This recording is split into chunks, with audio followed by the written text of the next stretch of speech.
Hello, all. This is the second part of our social studies lesson, Protecting Our Land. Do you remember what you've learned in the first part?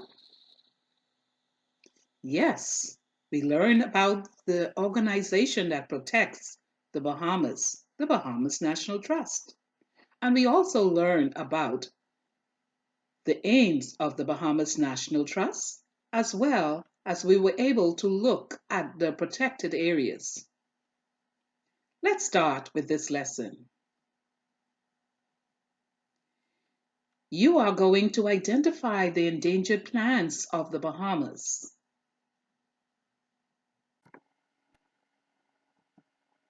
Endangered species. Some of the greatest threats to the Bahamas' wildlife are the plants and the animals brought in from other places by people. For example, the Australian pine was introduced to the Bahamas. This tree grows to a great height and it has widely spreading branches. The pine needles drop to the ground in a thick layer, and few other plants are not able to survive where this tree has become established. Animals that are introduced can also be very destructive. The goats destroy the natural vegetation, and the cats and the dogs may prey on ground nesting birds.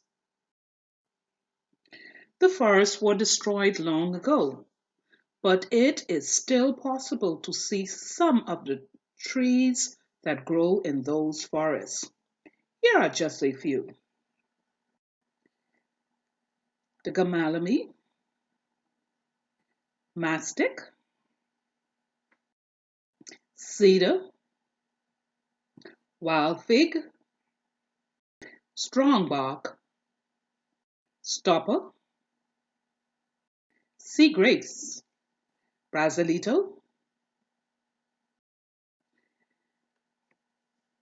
Preserving our trees.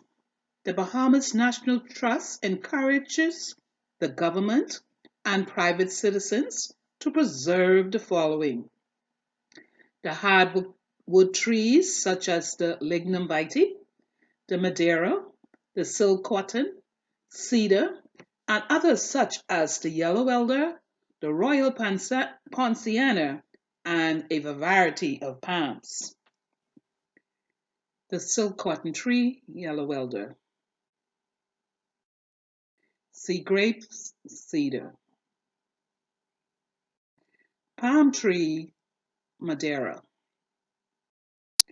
Lignum vitae, royal ponciana. The importance of planting trees. It is great fun to plant a tree and watch it grow. It will provide shade and be a home for birds and insects. It will also make oxygen and help to improve the environment and the atmosphere.